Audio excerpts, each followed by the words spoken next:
नमस्कार दोस्तों, स्वागत है आपका एक और वीडियो में। आज हम आपके लिए लेके आए हैं बहुत ही कमाल की बुक समरी जो आपको अपने आप पर भरोसा करने के लिए प्रेरित करेगी। बुक का नाम है बिलीव इन योरसेल्फ, जिसके लेखक हैं डॉक्टर जोसेफ मर्फी। तो बने रहिए हमारे साथ अंत तक इनसाइड बुक्स एआई पर। तो चलिए जानते हैं इस कहानी के बारे में। यह कहानी है राहुल नाम के एक लड़के के संघर्ष की। तो जानते हैं आगे। अध्याय 1। राहुल एक हारा हुआ लड़का। हर कोई पैदा तो एक जैसी ताकतों के साथ होता है, लेकिन कुछ लोग आगे बढ़ते हैं और कुछ पीछे छूट जाते हैं। क्यों? जवाब है विश्वास, खुद पर विश्वास। यह कहानी है राहुल की एक छोटे से गांव बरुआ में रहने वाला एक साधारण लड़का। उसके पास ना ज्यादा पैसा था, ना ही किसी बड़े स्कूल की डिग्री, लेकिन उसके पास था एक सपना, कुछ बनना, कुछ करना, एक अलग पहचान बनाना।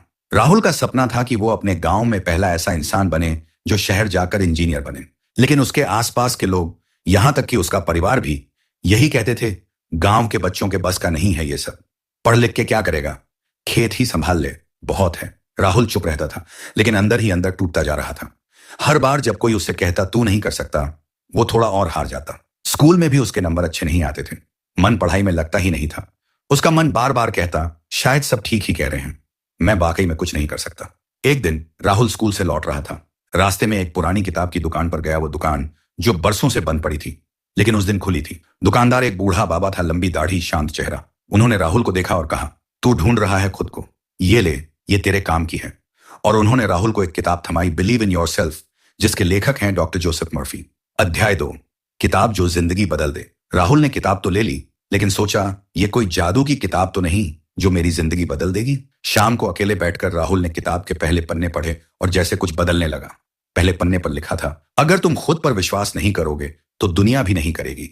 तुम वही हो जो तुम अपने बारे में सोचते हो। राहुल ने किताब पढ़नी शुरू की और धीरे धीरे उसके अंदर कुछ जागने लगा, जैसे कोई भूली हुई शक्ति फिर से उठ रही हो।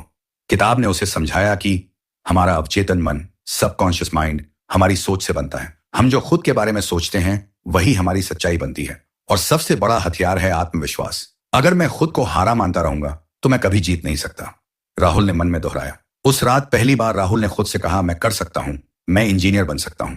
और यहीं से शुरू हुई उसकी असली यात्रा। अध्याय 3। अवचेतन मन की चुप शक्ति। राहुल ने किताब के अगले अध्यायों को ध्यान से पढ़ा। डॉक्टर मर्फी ने समझाया था कि हमारा अवचेतन मन हमारी भावनाओं और विश्वासों को बिना सवाल किए स्वीकार कर लेता है। अगर हम लगातार नकारात्मक बातें सोचते हैं तो अवचेतन मन उन्हें सच मान लेता है।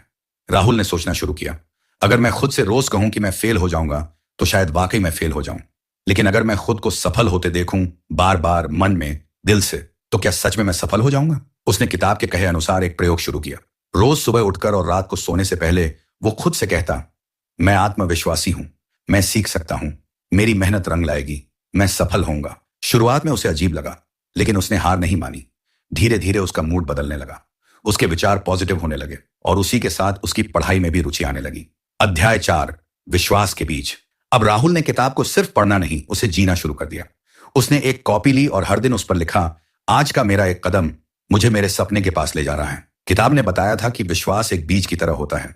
आप अगर उसे ध्यान, सकारात्मक सोच और मेहनत से सींचेंगे तो वो बड़ा होकर फल देगा। राहुल ने हर दिन खुद को विजुअलाइज करना शुरू किया, जैसे वो इंजीनियरिंग कॉलेज में दाखिल हो चुका है, वो लैब में काम कर रहा है, उसका नाम बोर्ड पर लिखा है। शुरू में ये एक सपना था, लेकिन धीरे धीरे उसका मन मानने लगा कि ये सच हो सकता है। अब राहुल क्लास में ध्यान देने लगा। पहले जो टीचर उसे डांटते थे, अब वो उसकी कोशिशों की तारीफ करने लगे। उसने घर पर टीवी देखना बंद कर दिया और पढ़ाई को अपना मिशन बना लिया। अध्याय 5। डर से लड़ाई। लेकिन हर अच्छी यात्रा में कठिन मोड़ आते हैं। जब राहुल ने गांव के लोगों से कहा कि वो इंजीनियरिंग की कोचिंग के लिए शहर जाएगा तो सभी हंस पड़े। तेरा बाप तो खुद 8वीं पास नहीं है, तू क्या बनेगा इंजीनियर? राहुल को एक पल के लिए गुस्सा आया, लेकिन उसने किताब की एक और लाइन याद की, डर सिर्फ तुम्हारे दिमाग में है, अगर तुम उसे हराने की ठान लो तो वो गायब हो जाता है। उसने खुद से कहा, मैं डर को अपने फैसले पर हावी नहीं होने दूंगा। राहुल ने शहर जाने के लिए खुद से वादा किया, अगर मेरे पास पैसे नहीं भी होंगे तो मैं पढ़ाऊंगा बच्चों को, काम करूंगा, लेकिन मैं अपनी तैयारी जारी रखूंगा। उसने खुद को नकारात्मक सोच से बचाने के लिए हर दिन सुबह किताब का एक पन्ना जरूर पढ़ा। अब राहुल में वो हिम्मत थी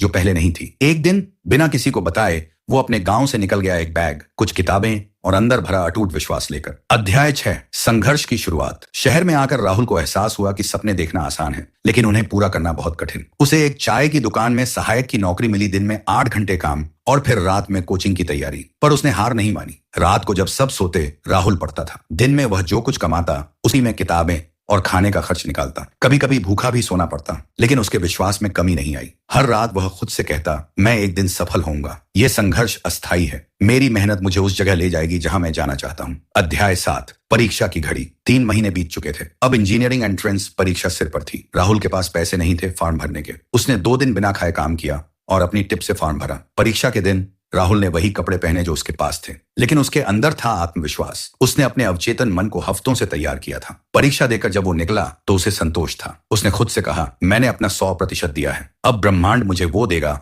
जो मैं चाहता हूं। अध्याय 8। पहला फल। परीक्षा का रिजल्ट आया। राहुल को यकीन नहीं हुआ उसका नाम मेरिट लिस्ट में था। उसे एक सरकारी इंजीनियरिंग कॉलेज में सीट मिल गई थी। उसने उस रात आसमान की ओर देखा और कहा, धन्यवाद, विश्वास ने मुझे मेरी मंजिल के रास्ते पर लाकर खड़ा कर दिया। अध्याय 9। गांव की नजर में। राहुल जब गांव लौटा तो वो वही लड़का था, लेकिन अब उसकी आंखों में आत्मविश्वास था। वही लोग जो उसे ताने मारते थे अब तारीफ कर रहे थे। बच्चे उसकी तरह बनने का सपना देखने लगे। उसने गांव के स्कूल में एक मोटिवेशनल स्पीच दी, जो सपना देख सकते हो वो पूरा भी कर सकते हो। फर्क सिर्फ इतना है, तुम खुद पर विश्वास करो या नहीं। अध्याय 10। संदेश हर राहुल के लिए। आज राहुल एक सफल इंजीनियर है, लेकिन वो हर उस बच्चे के अंदर एक राहुल देखता है जो डरा हुआ है, टूटा हुआ है, लेकिन सपना देखना नहीं छोड़ा। अगर आप ये वीडियो देख रहे हैं और कहीं ना कहीं खुद को राहुल जैसा महसूस कर रहे हैं, तो याद रखो, तुम्हारे सपनों को बस एक चीज चाहिए, तुम्हारा भरोसा। अगर आपको राहुल की कहानी ने छू लिया हो तो इस वीडियो को लाइक और शेयर जरूर करें, ताकि हर राहुल तक ये पहुंच सके। और याद रखो, खुद पर विश्वास रखो, क्योंकि वही पहली सीढ़ी है सफलता की ओर। सब्सक्राइब करो हमारे चैनल को और ऐसे ही प्रेरणादायक बुक समरी के लिए जुड़े रहो। मिलते हैं अगले वीडियो में, तब तक के लिए नमस्कार।